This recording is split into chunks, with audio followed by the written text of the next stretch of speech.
में लोकसभा भी ये एक बड़ा एग्जाम्पल है जिससे सामने पॉलिटिकल पार्टीज रख सकती है। अब जरा सिलसिलेवार तरीके से सीट वाइज थोड़ा समझ लेते हैं आदित्य आपसे।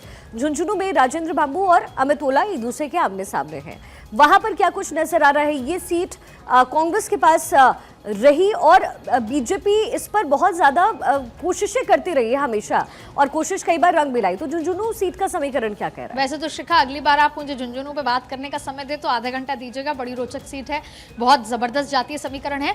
और ओला परिवार जिनका आपने जिक्र किया, पर मैं संक्षिप्त में आपको बताऊंगी। ओला परिवार का दबदबा है, जो अभी ओला परिवार से अभी सांसद बने हैं, इसलिए वो सीट खाली है, उपचुनाव हो रही है। तो शुरुआत से 2 महीने पहले से, जैसे मैं अगस्त का जिक्र कर रही हूँ, यही माना गया था कि वहां तो ओला परिवार का दबदबा है, वही जीतेंगे। लेकिन क्या हुआ?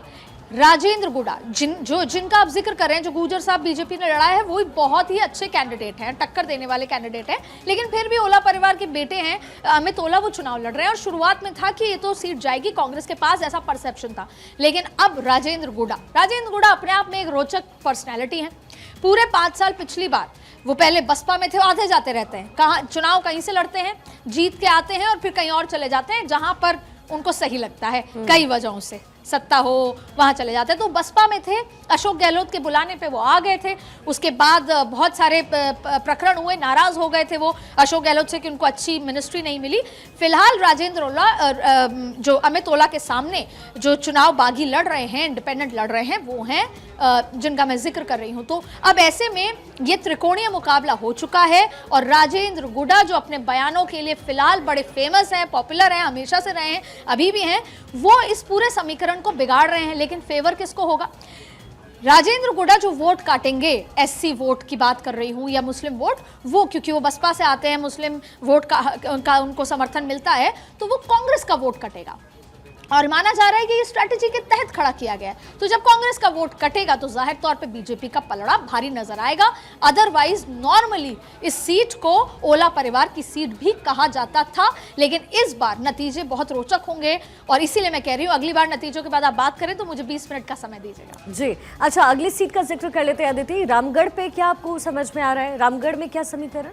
देखिए, रामगढ़ को बहुत सिंपल तरीके से, अब ये हिंदू मुस्लिम चुनाव हो गया है यहाँ पर। इसको आप ऐसे समझ लें, पहले एक बागी खड़े हो रहे थे, भारतीय जनता पार्टी सत्ता में है और जाहिर तौर पे स्ट्रैटेजी है, मैनेजमेंट है, वो बागी तो बैठ गए हैं, इसलिए वोट कटने का डर तो नहीं है। लेकिन अब कांग्रेस के पास इकलौती चीज है, कांग्रेस के पास इमोशनल सेंटिमेंट है, क्योंकि जिनको चुनाव में लड़ाया जा रहा है वो उनके बेटे हैं, जो पहले अभी जिनका देहांत हुआ है, स्वर्गवासी हैं।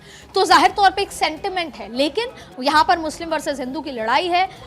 ऐसी स्थिति में ये देखना होगा कि भारतीय जनता पार्टी कितने बेहतर तरीके से, जो अपने कार्ड हिंदुत्व वाले होते हैं, और वहीं ये जो सेंटिमेंट है, इमोशनल सेंटिमेंट, कांग्रेस वो कितना हावी कर पाती है। लेकिन एक बात सही है, क्योंकि जुबैर खान के बेटे नए नए राजनीति में आए हैं, उनकी नई पारी है, तो वो चुनाव को उस मैनेजमेंट के साथ नहीं लड़ पा रहे। और एक और बात, जुबैर खान प्रियंका गांधी के करीबी माने जाते थे, खुद राजनीतिक कद्दावर थे, लेकिन जिस तरीके से चुनाव कांग्रेस लड़ सकती थी वो नहीं लड़ रही है। ऐसे में एक बार फिर यहां पर भारतीय जनता पार्टी का पलड़ा भारी है और अंत तक क्या होगा वो बीजेपी नतीजे ही बताएंगे। लेकिन जिस तरीके से लड़ सकती थी, केंद्र नेतृत्व जाकर चुनाव प्रचार कर सकता था, या फिर प्रदेश के नेता भी प्रचार कर सकते थे, वो प्रचार होता नजर नहीं आ रहा है।